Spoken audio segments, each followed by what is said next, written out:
গুরুত্ব হারাচ্ছে দেশের অন্যতম চামড়ার আড়ত পোস্তা। সাভার ট্যানারিতেও কমেছে সরবরাহ, ব্যাপারীদের মজুত রাখাকে দুষছেন আড়তদাররা।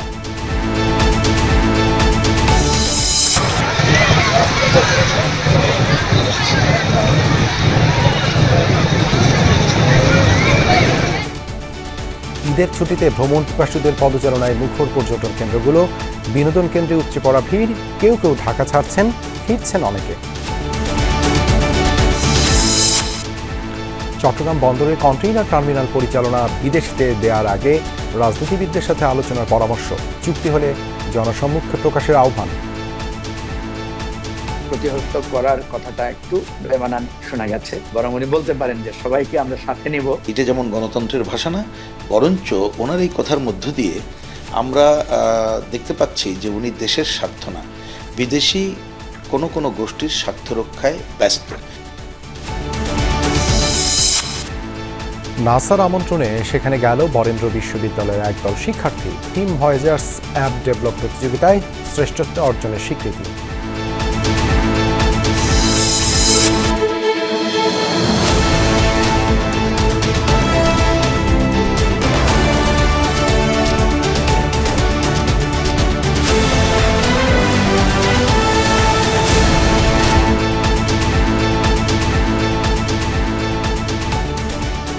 দেখছিলেন শিরোনামগুলো। এছাড়াও দেশ বিদেশের আরো খবর নিয়ে দুপুরের বাংলাদেশে আপনাদের সাথে আছি আমি দেবাশিস রঞ্জন সরকার। Akish Bashir brings the true 700 ppm clear glass in Bangladesh. Akish Bashir Glass. দিন দিন গুরুত্ব হারাচ্ছে পোস্তা। একসময় পুরান ঢাকার পোস্তাই ছিল কাঁচা চামড়া সংগ্রহের একমাত্র গন্তব্যস্থান। কেউ ব্যবসা পরিবর্তন করেছেন, কেউ বা এখান থেকে ব্যবসা গুটিয়ে চলে গেছেন হেমায়েতপুরে। ব্যবসায়ীরা বলছেন, চামড়া সংগ্রহ এবং তা বিক্রির ক্ষেত্রে নানান প্রতিবন্ধকতা তৈরি হয়েছে, ফলে ঝুঁকির কারণে ব্যবসা ছেড়েছেন অনেক আড়তদার।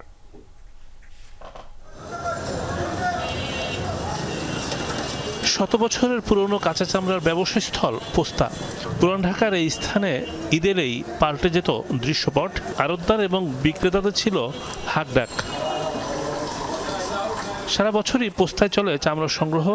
শহরের নানা স্থান থেকে ব্যাপারীরা চামড়া নিয়ে আসে এখানে। তবে ঈদকে কেন্দ্র করে নেওয়া হয় বাড়তি প্রস্তুতি। আড়তদাররা জানান, আগের সেই ঐতিহ্য এখন আর ধরে রাখা যাচ্ছে না। ট্যানারিও হেমায়তপুর চলে গেছে গা, আর এই মনে করেন কাঁচা চামড়ার গুদামগুলিও হেমায়তপুর চলে গেছে, কারণ ওইখানে বিক্রি হয়। এখানে আমাদের 2-1টা ঘর আছে, এখানে যে কাঁচামাল যেগুলি সংগ্রহ হয় এইগুলি এখানে এসে কিছু কোম্পানির লোক কিনে, কিছু এখানকার যারা ব্যবসায়ী আছে ওরা কিনা এটি ট্যানারির মালিকদের কাছে বিক্রি করে। আড়তগুলো চলে গেল এখান থেকে। হাজারীবাগের থেকে যখন এই হেমায়তপুর রূপান্তরিত হয়েছে তখন থেকে পোস্তার আর কি ব্যবসাটা খুব অচল হয়ে গেছে। একসময় পোস্তায় ছিল 250 আড়ত, কমতে কমতে এখন অর্ধশত। এক্ষেত্রে পুঁজির অভাব, লবণ ও কেমিক্যালের উচ্চ মূল্যকেই দায়ী করা হয়। আগে যে চিত্রগুলো দেখতেন এখন চিত্রগুলো ভিন্ন অনেক। আসলে গুদামগুলো চামড়ার জন্য কোনোটা 10,000 টাকা ভাড়া দিলে অন্য জিনিস দিলে এটা দেখা যায় যে 15,000 পাওয়া যায়। এই কারণে আর ভাড়াগুলো দিতে চায় না চামড়ার জন্য। এটা অনেক গুদাম কমে গিয়েছে আগের থেকে, যদিও 100 বছরের পুরাতন মার্কেট। এটা হেমায়তপুরে শিফটিং হওয়ার পরে অনেক আড়তদার এখান থেকে চলে গিয়েছে। 223টার মতো ছিল, ওগুলি কমে 93-তে আসছিল, এখন এরকমই 76-78 পর্যন্ত আছে। গেল কুরবানির ঈদে পোস্তায় চামড়ার সংগ্রহ হয় 70 থেকে 80,000 পিস। যত দিন যাচ্ছে কমছে সংগ্রহের পরিমাণ। অভিযোগ করা হয়, ট্যানারি মালিকরা চামড়া নিয়ে দাম পুরোপুরি পরিশোধ করে না। বকেয়ার পরিমাণ 100 কোটি টাকার বেশি। 110 কোটি টাকার মতো রয়েই গিয়েছে। এই টাকা অদ্যাবধি কোনো নিষ্পত্তি সুরা হয়নি। আমরা এই বিসিসিআইয়ের মাধ্যমে আমিও করেছিলাম, রাষ্ট্র দেশ যেখানে এগিয়ে এসেছিল এরপরেও এটা নিষ্পত্তি হয়নি, ওইটা ওই অবস্থায় আছে। পোস্তায় চামড়ার আড়তের জায়গায় তৈরি হচ্ছে বাণিজ্যিক প্রতিষ্ঠান। চামড়ায় লবণ দেয়া এবং সংরক্ষণে দক্ষ শ্রমিকের অভাবও প্রকট হয়েছে। হোল দ্য ইয়ারে মনিটরিং প্রয়োজন। রিমন রহমান, যমুনা নিউজ, ঢাকা। গেল বছরের তুলনায় এবার চামড়া শিল্পনগরীর ট্যানারিগুলোতে কাঁচা চামড়ার সরবরাহ কমেছে প্রায় 1.5 লাখ পিস। ব্যাপারীদের মজুত রাখার মানসিকতা ও কোরবানি কম হওয়ায় এমনটি হয়েছে বলে জানান সংশ্লিষ্টরা। কুরবানির ঈদ এলেই চামড়া শিল্প নগরীতে বেড়ে যায় মৌসুমী শ্রমিকদের আনাগোনা। চামড়া বাছাই, লবণ মাখানো সহ নানা কাজে ব্যস্ততা থাকে পুরো সময় জুড়ে। তবে এবার অনেক শ্রমিকই অলস সময় কাটিয়েছেন, কারণ এবার ট্যানারিতে চামড়া কাঙ্ক্ষিত যোগান হয়নি। ঢাকার বাইরের মাল আপনার বেশি অংশই আসে নাই, কিছু হয়তো আসছে, এই জন্য লোকজনের কাজ কাম হয় নাই, সবাই হতাশ হয়ে গেছে। নারায়ণগঞ্জ, ফতুল্লা, বিভিন্ন জায়গার মাদ্রাসার মাল এখানে আসছে, আর ওই পরিমাণে আমরা আবার রেডও পাই নাই। আগে যেমন আমরা 50 টাকা 60 টাকা রেডও কাজ করছি। গত বছরে একটা গাড়িতে মাল বানাইছিল 1500 থেকে 1700 পর্যন্ত, এখন এই বছরের গাড়িতে মাল হচ্ছে 400 থেকে 500, 600 এরকম করে মাল হচ্ছে। ঢাকা সিটি কর্পোরেশন বাইরের চামড়া ঢুকতে দেয় না, 11 দিন পর ঢুকবে ঈদ উপলক্ষে কাঁচা চামড়া ঢুকতে। বিসিকের হিসেবে ঈদের দিন দুপুর থেকে শেষ 24 ঘন্টায় ট্যানারিগুলোতে প্রায় 1,500-এরও বেশি চামড়া বোঝাই ছোট বড় ট্রাক প্রবেশ করে, যেখানে 3.5 লাখ চামড়া রয়েছে, যার মধ্যে 20,000 ছিল ছাগলের, বাকি সব গরু মহিষের। ঈদের দিন সহকারে এ পর্যন্ত 3.5 লক্ষের উপরে চামড়া ঢুকছে, আর গাড়ি ঢুকছে আপনার হলো 1500-র কিছু বেশি। গতবার চেয়ে এবার অনেকটা কম, সরকারের পক্ষ থেকে লবণ বিতরণ করা হয়েছে, এই জন্য অনেকটা কম চামড়া ওরা সংরক্ষণ করে রাখতেছে, দেখে ট্যানারিতে কম আনছে। সরকার যে একটা ঘোষণা দিয়েছে আমাদের দাম, হ্যাঁ, ওই দামের কারণে যে অনেক ব্যবসায়ীরা ওই দামকে চাওয়ার জন্য চামড়াটা ধরে রাখারও সম্ভাবনা আছে, যার কারণে চামড়াটা কম আসছে। যদিও ট্যানারিতে চামড়া কম আসার বিষয়ে ব্যাপারীদের মজুদ রাখার মানসিকতা ও কুরবানি কম হয়কে দায়ী করছেন ট্যানারি সংশ্লিষ্টরা, আর চামড়া আড়ত মালিক সমিতির অর্থনীতি মন্দাকেও দায়ী করছেন। গতবার লোক পায় না, আমরা কাম পাই না,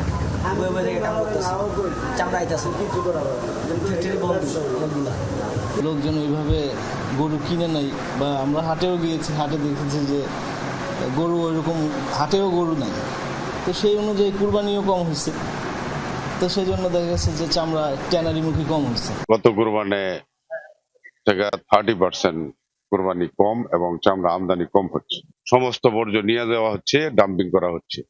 ইনশাল্লাহ আমাদের এখানে পরিবেশের কোনো নাই, দূষণ নাই। মাহফুজুর রহমান নিপু, যমুনা নিউজ, সাভার।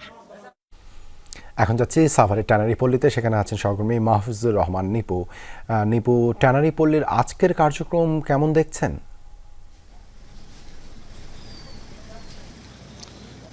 দেবাশিস, আজকে সকাল 11টার দিকে কিন্তু শিল্প উপদেষ্টা আদিলুর রহমান এবং শিল্প মন্ত্রণালয়ের উচ্চ পর্যায়ের যে সদস্যরা রয়েছেন, তারা সাভার চামড়া শিল্প নগরীতে এসেছেন। এসে তারা বিভিন্ন স্টেক হোল্ডারদের সঙ্গে বৈঠক করেছেন। বৈঠক শেষে আমরা যেটা জেনেছি যে ট্যানারির যে সবচেয়ে বড় বিস্ফোরণ হয়ে দাঁড়িয়েছে সিইটিপি প্ল্যান্ট, সেই সিইটিপি প্ল্যান্টটি নিয়ে কিন্তু বেশ কথাবার্তা হয়েছে। তারা বলছেন যে আগে বিগত সরকার সিইটিপি নিয়ে যে একটি পদক্ষেপ নিয়েছিলেন, সেটি আসলে ছিল ভুল পদক্ষেপ, এবং আধুনিক পদক্ষেপ না হওয়ার কারণে কিন্তু এই যে চীনে একক চামড়া শিল্পর যে আধিপত্য, সেটি কিন্তু করিয়ে যাচ্ছেন। তো বারবার কিন্তু এখানে উঠে এসেছে যে সিটিভিকে কিভাবে উন্নয়ন করা যায়, সেই বিষয়টি বারবার তাগিদ দিয়েছেন সরকারের পক্ষ থেকে। শিল্প উপদেষ্টা এরই মধ্যে বলেছেন ইউরোপীয় ইউনিয়নকে দায়িত্ব দিয়েছেন, ইউরোপীয় ইউনিয়নের পক্ষ থেকে একটি প্রাথমিক নকশাও তারা পেয়েছেন, এবং 2-1 মাসের মধ্যে চূড়ান্ত একটি নকশা পাবেন। তারপরে কিন্তু আধুনিকরণের যে কাজ, সেটি কিন্তু শুরু হবে, এমনটি কিন্তু আমাদেরকে জানিয়েছেন। তো ঈদের দিন থেকে এখন পর্যন্ত যে একটি বিষয় চালু রয়েছে চামড়ার দাম নিয়ে, সেই দাম কমা নিয়ে, সেটি কিন্তু তারা বারবার বলছেন যে আসলে চামড়ার গুণগত মানের উপর ভিত্তি করেই তারা বলছেন যে চামড়ার দামের হেরফের হয়েছে। অর্থাৎ তারা বলতে চাচ্ছেন যে চামড়ার যে দাম সেটি দেওয়া হয়েছে। আর ট্যানার্স অ্যাসোসিয়েশনও এই সময় উপস্থিত ছিলেন, তারাও যেটা জানিয়েছেন যে তাদের যে সরকার নির্ধারিত দেওয়া চামড়া, সেই চামড়াই কিন্তু তারা কিনছেন। এখন উপদেষ্টা বিসিকের বিভিন্ন এলাকা পরিদর্শন শেষে এসে আবারও এখানে অবস্থান করছেন। ধন্যবাদ নিপু যুক্ত হবার জন্য। ঈদের লম্বা ছুটিতে জমজমাট সারা দেশের পর্যটন কেন্দ্রগুলো, পরিবার পরিজন নিয়ে প্রকৃতির সৌন্দর্য উপভোগ করছেন তারা। পর্যটকদের ঢল নেমেছে কক্সবাজার সমুদ্র সৈকতে। সুগন্ধা, কলাতলি, লাবণী সহ সব পয়েন্টেই মানুষের উপচে পড়া ভিড়। যান্ত্রিক জীবনের ব্যস্ততা ভুলে পর্যটকরা উপভোগ করছেন সাগরের আবাহন। ভিড় রয়েছে হিমছড়ি, ইনানি, পাটুয়ার টেক সহ আকর্ষণীয় পর্যটন স্পটগুলোতেও।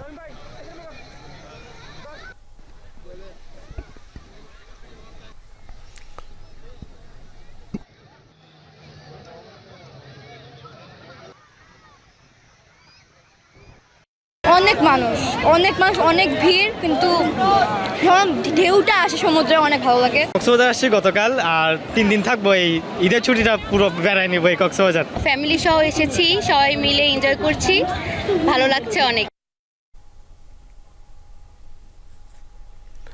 পার্বত্যাঞ্চলেও ঢল নেমেছে মানুষের। রাঙামাটির ঝুলন্ত সেতু, সুখী, নীলগঞ্জ, পলওয়েল পার্ক, রাজবন বিহার, কাপ্তাই লেক, শুভলং ঝর্ণা এবং সাজেকে ঘুরে বেড়াচ্ছেন মানুষ। প্রায় 2 বছর পর বান্দরবানের রুমার বগা লেক এবং থানচিতে তুমাতুঙ্গি পর্যন্ত ভ্রমণে নিষেধাজ্ঞা আংশিক তুলে নেয় সেখানেও রয়েছে পাহাড় প্রেমীদের ভিড়। খাগড়াছড়ির আলুটিলা, রিসাং ঝর্ণা, জেলা পরিষদ পার্ক সহ অন্যান্য স্পটে বাড়তে শুরু করে পর্যটকদের ঢল।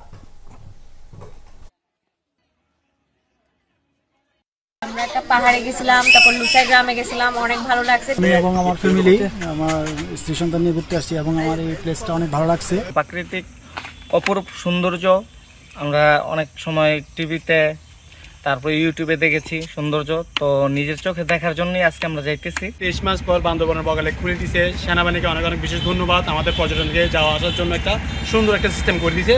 সকাল থেকেই পর্যটকের তেমন একটা ভিড় ছিল না, দুপুরের পর থেকে পর্যটকের আগমনটা বাড়তেছে।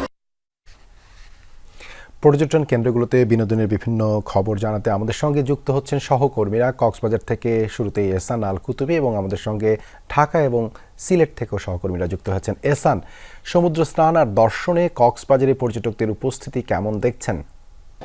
দেবাশিস, ভিড় যেমন আছে তেমন আবার দুর্ঘটনার আশঙ্কাও আছে। গতকালকে একজন পর্যটক ভেসে গিয়ে মারা গেছেন এবং রাত্রে তার মরদেহ উদ্ধার করা হয়েছে, এবং দুপুরে একটা জেলে কক্সবাজারের স্থানীয় তিনিও ভেসে গিয়েছিলেন। কিছুক্ষণ আগে খবর পেয়েছি তার মরদেহ উদ্ধার করা হয়েছে। পর্যটকরা আসলে যে নিয়ম রয়েছে এখানে, যে সিসেফ লাইফগার্ডের সদস্যরা তাদেরকে যে বারবার বারণ করছে যে নির্দিষ্ট একটা এরিয়ার মধ্যে তাদেরকে থাকতে হবে, তারা আনন্দ উল্লাস করুক, যেহেতু এখানে একটা সুন্দর মুহূর্ত কাটানোর জন্য এসেছেন, সেই হিসেবে তাদেরকে বারবার বারণও করা হচ্ছে যে নির্দিষ্ট এরিয়ার বাইরে যাতে তারা কেউ না যায়। কিন্তু অনেকেই অসাবধানতাবশত অথবা কৌতূহলবশত তারা একটু ঢেউয়ের বাইরে চলে যেতে চায়, এরিয়ার বাইরে চলে যেতে চায়, যার কারণে যে দুর্ঘটনা সেটি কিন্তু হয়ে আসছে এবং আশঙ্কা আসছে, এখনও পর্যন্ত আছে। আর এর বাইরে মাইকিং করছে তারা, তারপরে টুরিস্ট পুলিশের পক্ষ থেকেও তাদেরকে পর্যটকদেরকে বারবার সতর্ক করা হচ্ছে, কিন্তু এরপরও আশঙ্কা থেকে যায়। তবে তাদের যে অনুরোধ, যেসব পর্যটক কক্সবাজারে আসছে বা আসবেন, সবার প্রতি অনুরোধ হচ্ছে যে এখানকার যে নির্দেশনা সেগুলো যাতে মেনে চলে। দেবাশিস, ধন্যবাদ আমাদের সঙ্গে যুক্ত হবার জন্য হেসান। এবারে সিলেটের জাফলং এর খবর জানতে চাই, সহকর্মী মাহবুবুর রহমান রিপন যুক্ত রয়েছেন। রিপন, ঈদের 3য় দিনে জাফলং এ পর্যটকদের সমাগম কেমন হয়েছে, তাদের উচ্ছ্বাসের খবর জানাবেন। দেবাশিস, আসলে ঈদের 3য় দিনে অন্যান্য বছর যে পরিমাণ পর্যটক এই জাফলংয়ে আসে, এবার কিন্তু তেমনটা নাই। গতকালও এখানকার ব্যবসায়ীরা যেটা বলছিলেন যে গতকালও অনেক কম ছিল পর্যটক সংখ্যা, আজও কিন্তু অনেক কম, যেটা অন্যান্য বছরে একদম পুরো এলাকাটি পর্যটকদের কোলাহলে মুখরিত থাকে, কিন্তু এবার ঠিক তার উল্টোটি। নর্মালি যারা শুক্র শনিবার ছুটিতে যে পরিমাণ পর্যটক আসে সে ঠিক সেই পরিমাণ পর্যটকের মতো মনে হচ্ছে। যারা এসছেন তারা কিন্তু ঈদের যে আনন্দ, ঈদের যে এই ছুটির আনন্দ সেটা উপভোগ করছেন। যদিও প্রচণ্ড রোদ রয়েছে, তাপমাত্রা একটু বেশি আছে, এবং এই রোদকে উপেক্ষা করেই কিন্তু লোকজন ছুটছেন সেই তাদের যে একদম দৃষ্টিনন্দন জায়গা, যে স্থানটিতে গেলে মানুষের মন জুড়িয়ে যায়, পাহাড় এবং এই স্বচ্ছ নদীর এর জলধারা, এবং সেখানে জলকেলি করছেন যারাই যাচ্ছেন। জানেন প্রচণ্ড রোদ, একটু শান্তির খুঁজে পানিতে নামছেন, দীর্ঘক্ষণ পানিতে নেমে শরীর শীতল করছেন। এর পাশাপাশি অনেকেই এখান থেকে নৌকায় এর পাশে যে মায়াবী ঝর্ণা আছে সেখানে যাচ্ছেন, পাশের যে খাসিয়াপল্লী আছে সেখানে যাচ্ছেন, এবং জাফলং চা বাগান রয়েছে সেখানেও কিন্তু পর্যটকরা ছুটছেন। তবে অন্যান্য বছরের তুলনায় এবার একটু কম। আসলে এর কি কারণ এখন পর্যন্ত কিন্তু কেউই বলতে পারছেন না, তবে তারা ধারণা করছেন আরও আগামীকাল হয়তো আরও বেশি পর্যটক জাফলংয়ে আসবে। দেবাশিস, ধন্যবাদ রিপন যুক্ত হবার জন্য। রাজধানীর বিনোদন কেন্দ্রগুলোতেও উপচে পড়া ভিড় চোখে পড়ছে। ঢাকা চিড়িয়াখানা থেকে যোগ দিচ্ছেন তাজনুর ইসলাম। তাজনুর, চিড়িয়াখানায় দর্শনার্থীদের ভিড় কেমন দেখছেন, কেমন উপভোগ করছেন সবাই? দেখুন, ভীষণ রকম উপভোগ করছেন। তবে ঠিক কিছুক্ষণ আগে বৃষ্টি নেমেছে, সেই বৃষ্টির মাত্রা যদিও খুব বেশি নয়, মানে মুষলধারের বৃষ্টি যেটাকে বলে সেরকম নয়, তবে বৃষ্টি পড়ছে, টুপটাপ করে বৃষ্টি পড়ছে। সেই বৃষ্টির মধ্যেই দর্শকদের যে ভিড় সেটি আমি এই সামনের লবিটা দেখাতে চাই।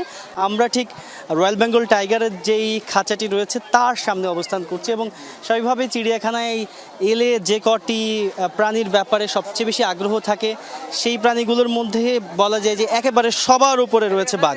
এবং সেই বাঘের খাঁচার সামনে আমরা রয়েছি, যেখানে প্রচুর মানুষ ভিড় জমিয়েছে। তার কারণ একটি যে কিছুক্ষণ আগেই বাঘ বাইরে বেরিয়েছে। আমরা যেমনটি দেখেছি, কদম নামে এখানে একটি রয়্যাল বেঙ্গল টাইগার রয়েছে। সেই রয়্যাল বেঙ্গল টাইগার এই মুহূর্তে পানিতে খানিকটা ভিজছে, অর্থাৎ যে গরমের যেই তীব্রতা ছিল সেখান থেকে খানিকটা রেহাই পেতে সে এরই মধ্যে পাশের যে লেক রয়েছে তার খাঁচার পাশে সেই লেকে নেমে পড়েছে। আমরা যদি খানিকটা আপনাকে দেখাই দেবাশিস, এবং সেই বাঘের যে জলকেলি, বাঘের যে গোসলের যে দৃশ্য সেটি দেখতে কিন্তু এরই মধ্যে শত শত দর্শনার্থী একেবারে খাঁচার সামনে একরকম সেই হামলে পড়ার মতোই অবস্থা, ভীষণ রকম ভিড় জমিয়ে তারা কিন্তু বাঘের সেই দৃশ্যগুলো দেখছে। তবে একটি দুঃখের কথা একটু শেয়ার করি আপনার সঙ্গে দেবাশিস, যে বারবার করে চিড়িয়াখানার যেই কেন্দ্রীয় প্রচার ব্যবস্থা রয়েছে, যে মাইকগুলো রয়েছে সেখানে বারবার করে যেই নির্দেশনাগুলো মানতে বলা হচ্ছে দর্শনার্থীদের, যে কোনোভাবে বাঘের খাঁচার খুব কাছাকাছি যাওয়া যাবে না, কিংবা বাঘের খাঁচার ভেতরে কোনো রকমের খাদ্যদ্রব্য কিংবা অন্য কোনো দ্রব্যাদি ছুঁড়ে মারা যাবে না। তবে আমরা দেখেছি যে বাঘের খাঁচার ভেতরে যে লেক রয়েছে সেই লেকের ভেতরে প্রচুর পানির বোতল পড়ে রয়েছে, যেগুলো সত্যিই দুঃখজনক। যারা দর্শনার্থী আসছেন তারা নিশ্চয়ই আরও বেশি সতর্ক হবেন, সচেতন হবেন, কেননা এই বাঘ যখন পানিতে নামছে সেই প্লাস্টিকের বোতল কিন্তু তার মনোযোগে বেশ খানিকটা ব্যাঘাত ঘটাবে, এটিই কিন্তু স্বাভাবিক। একই সঙ্গে পরিবেশ দূষণের জায়গাটি তো রয়েছে। সুতরাং চিড়িয়াখানার তরফ থেকেও এই নির্দেশনা দেওয়া হয়েছে, অনুরোধ করা হয়েছে, এবং আমি আসলে ব্যক্তিগতভাবে এটি মনে করি যে এখন মানুষ অনেক বেশি সচেতন এবং সেই সচেতনতার জায়গা থেকে নির্দেশনা মেনেই আসলে তারা সেই দৃশ্যগুলো উপভোগ করবেন। দেবাশিস, ধন্যবাদ তাজনুর যুক্ত হবার জন্য। সরকারি সফরে আজ যুক্তরাজ্যে যাচ্ছেন অন্তর্বর্তী সরকারের প্রধান উপদেষ্টা ডক্টর মোহাম্মদ ইউনূস। সফর সঙ্গী হিসেবে সঙ্গে থাকবেন বাংলাদেশ ব্যাংকের governor doctor Ahsan H Mansur ও দুর্নীতি দমন commission Dudak chairman doctor Abdul Momen. এই সফরে বাকিংহাম প্যালেসে ব্রিটিশ রাজা তৃতীয় চার্লসের সঙ্গে দেখা করবেন প্রধান উপদেষ্টা। এ সময় তিনি রাজা চার্লসের হাত থেকে গ্রহণ করবেন কিংস চার্লস হারমোনি অ্যাওয়ার্ড।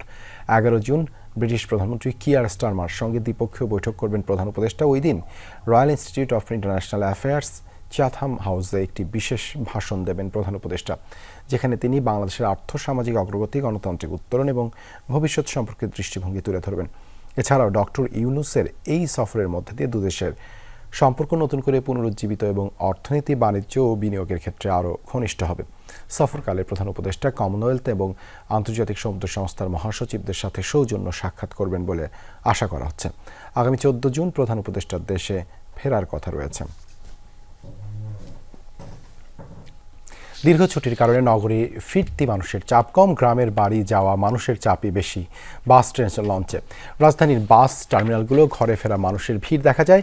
ঈদে প্রিয়জনের কাছে যাওয়ার সুযোগ যারা পাননি তারাই এখন যাচ্ছেন। জানালেন ভোগান্তি এড়াতে ঈদের 2 দিন পর যাচ্ছেন, তারপরও ভোগান্তি পিছু ছাড়ছে না বলে অভিযোগ তাদের।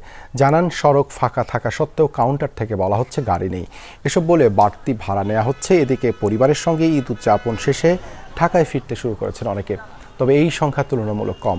বাস, ট্রেনে যাত্রী থাকলেও নেই কোনো তাড়াহুড়ো বা আগে ফেরার প্রতিযোগিতা।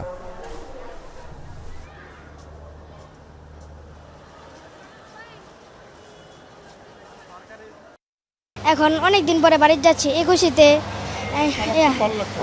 অনেক ভালো লাগতেছে। ট্রেনের সফর খুবই সুন্দর হলো এবং যে রেল কর্তৃপক্ষ যে অ্যারেঞ্জমেন্ট যে করছে, তাদের যে দায়িত্ব খুবই সুন্দর। এখন মোটামুটি ইনশাল্লাহ ভালো, এখন পরিস্থিতি ভালো আছে, 2 দিন পরে গেলেও ইনশাল্লাহ ভালো। সাবেক রাষ্ট্রপতি অ্যাডভোকেট আব্দুল হামিদ চিকিৎসা শেষে ব্যাংকক থেকে ঢাকায় ফিরেছেন। গত রাত 1:30টায় থাই এয়ারওয়েজের ফ্লাইট TG339-এ তিনি ঢাকায় আসেন। বিষয়টি নিশ্চিত করেছেন শাহজালাল আন্তর্জাতিক বিমানবন্দরের নির্বাহী পরিচালক group captain SM Rakib Samad. অবতরণের পর 1:45 মিনিটে তিনি হুইল চেয়ারে করে ইমিগ্রেশন কাউন্টারে যান। সেখানে তাকে দীর্ঘক্ষণ হুইল চেয়ারে বসে অপেক্ষা করতে দেখা যায়। পরে রাত 3:45টার সময় তার ইমিগ্রেশন সম্পন্ন হলে তিনি বিমানবন্দর থেকে বেরিয়ে আসেন। বিমানবন্দর সূত্রে জানা গেছে সে সময় সাথে ছিলেন তার শ্যালক ও ছেলে। সাবেক রাষ্ট্রপতি আব্দুল হামিদের বিরুদ্ধে অভিযোগের তদন্ত চলছে। এখনও অভিযোগ প্রমাণিত না হয় তাকে গ্রেপ্তার করা হয়নি, জানিয়েছেন স্বরাষ্ট্র উপদেষ্টা জাহাঙ্গীর আলম চৌধুরী। রাজধানীর যাত্রাবাড়ি থানা পরিদর্শন শেষে সাংবাদিকদের প্রশ্নের জবাবে তিনি একথা জানান। উপদেষ্টা বলেন, কেউ যেন হয়রানির শিকার না হয় সেজন্য যাচাই বাছাই করে আইনগত ব্যবস্থা নেওয়া হচ্ছে। মামলার পর যাচাই বাছাইয়ের প্রক্রিয়া সব নাগরিকদের জন্যই প্রযোজ্য। তিনি জানান, মন্ত্রণালয়ের 3 সদস্যের কমিটি বিষয়গুলো দেখভাল করছে। ঈদে আইন শৃঙ্খলা বাহিনীর কার্যক্রম নিয়ে সন্তোষ প্রকাশ করেন স্বরাষ্ট্র উপদেষ্টা। এ সময় থানায় দায়িত্বরত পুলিশ সদস্যদের সুযোগ সুবিধার খোঁজ খবর নেন তিনি।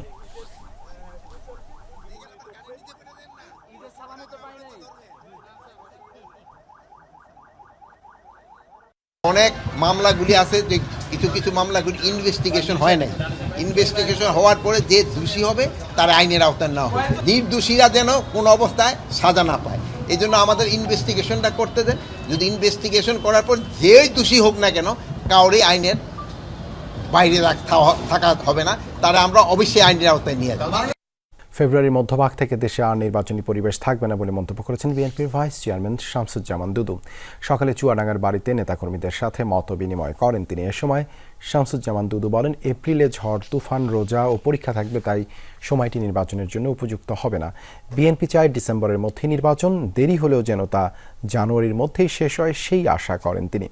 কেন ডিসেম্বরে নির্বাচন হবে না সরকারের কাছে সেই ব্যাখ্যা নেই বলেও দাবি করেন বিএনপির ভাইস চেয়ারম্যান।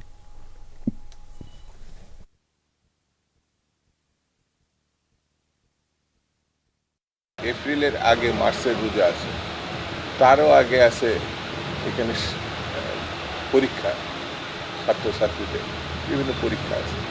অর্থাৎ ফেব্রুয়ারির অর্ধেকের পর থেকে একেবারে এপ্রিল পার হয়ে গেলে আর পরিবেশ থাকবে না। বিশ্বসেরা পুরস্কার জয়ের পর এবার নাসায় পা রাখল একদল বাংলাদেশি শিক্ষার্থী। আমন্ত্রণ পেয়ে সেখানে গেছে বরেন্দ্র বিশ্ববিদ্যালয়ের টিম ভয়েজার্স। মূলত একটি অ্যাপ ডেভেলপ করে প্রতিযোগিতায় শ্রেষ্ঠত্ব অর্জন করে এই দলটি। সদস্যরা হলেন খালিদ, সাকিব, আব্দুল মালেক, মোহাম্মদ আতিক, ফাহমিদা আক্তার ও শাখাওয়াত হোসেন। 2023 সালে আয়োজিত হয় বিশেষ hackathon NASA space apps challenge Bangladesh. আন্তর্জাতিক প্রতিযোগিতায় অংশ নেয় 152 দেশের 58,000 শিক্ষার্থী, যাদের 8,715 দলে ভাগ করা হয়। লোকাল রাউন্ডে চ্যাম্পিয়ন হয় টিম ভয়েজার্স। পরবর্তীতে বেস্ট স্টোরি টেলিং অ্যাওয়ার্ড ক্যাটাগরিতে গ্লোবাল উইনার হয় দলটি। অ্যাকুয়া এক্সপ্লোরার নামে একটি প্রজেক্ট উপস্থাপন করে টিম ভয়েজার্স। জলবায়ু পরিবর্তনের কারণে জীবন রক্ষাকারী পানির উপর ঠিক কী প্রভাব পড়ছে তাই স্কুল কলেজের শিক্ষার্থীর কাছে গেম ও স্টোরি টেলিং এর মাধ্যমে বোঝাতেই এই প্রজেক্ট। আমরা রাজশাহী রিজিয়নে আবার চ্যাম্পিয়ন হই, তো তারপরে আমরা নাসাতে গ্লোবাল নমিনেশন পাই, তারপরে গ্লোবাল ফাইনালিস্ট হই, এরপরে আলহামদুলিল্লাহ আমরা গ্লোবাল উইনার হিসেবে সিলেক্ট হই। মাত্র 36 ঘন্টার মধ্যে অ্যাপ ডেভেলপ করার অভিজ্ঞতা জানালেন দলের বাকি সদস্যরা। অ্যাপসটা ছিল যে যাতে হচ্ছে পানি কিভাবে এফিসিয়েন্টলি ইউজ করতে হয় সেটা স্কুল স্ট্যান্ডার্ডের যে স্টুডেন্টগুলো আছে তারা যাতে সহজে বুঝতে পারে। যে এক্সাক্ট টাইমটা দেওয়া থাকে 36 ঘন্টা, এর মধ্যে প্রবলেম আইডেন্টিফাই করে এর সলিউশন দিতে হয়। 4 স্টেজ যদি বলি হচ্ছে আমরা মোটামুটি 4টা স্টেজ কমপ্লিট করেছিলাম বা আমরা দেখাতে সক্ষম হয়েছিলাম। আমাদের যে গোলটা ছিল সেটাকে আমরা একটা প্রোটোটাইপ হিসেবে রিপ্রেজেন্ট করতে পেরেছিলাম। Bangladesh representing a consistent skill at a global level who can produce breakthrough ideas, who can actually make it happen in a breakthrough idea. এইটা আমরা রিপ্রেজেন্ট করতেছি বাংলাদেশ থেকে। গত বুধবার আমেরিকার মেরিল্যান্ডে নাসার গডার্ড স্পেস ফ্লাইট সেন্টারে আয়োজিত গ্লোবাল উইনার্স সেলিব্রেশনে অংশ নেয় টিম ভয়েজার্স। তানভীর মৌসুম, যমুনা নিউজ, ঢাকা।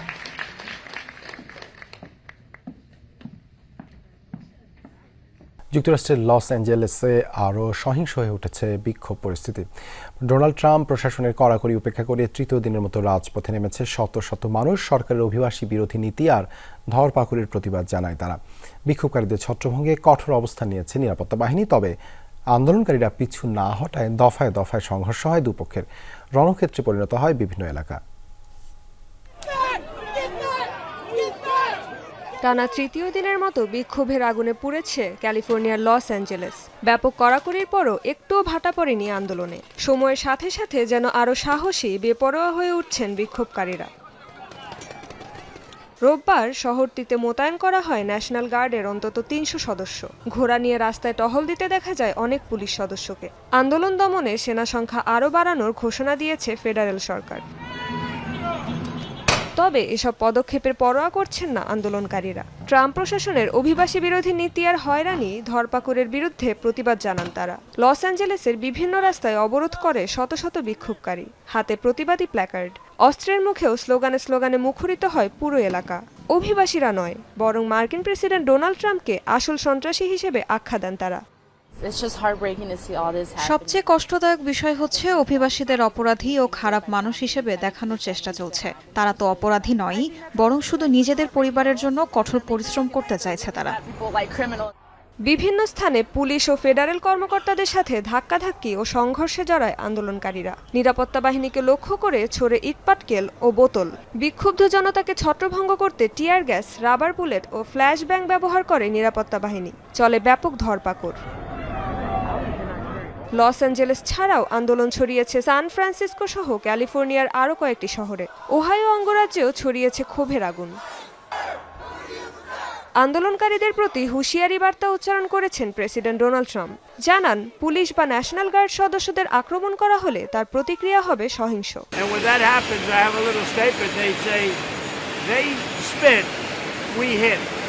ফেডারেল সরকারের বিরুদ্ধে অবস্থান নিয়েছে ক্যালিফোর্নিয়া প্রশাসন। ট্রাম্পের পদক্ষেপকে অবৈধ ও নৈতিকতা বিরোধী আখ্যা দিয়েছেন রাজ্যটির গভর্নর গ্যাভিন নিউসম। মার্কিন প্রশাসনের বিরুদ্ধে মামলা করার হুমকিও দিয়েছেন তিনি। রেজবানা সাইমা, যমুনা নিউজ।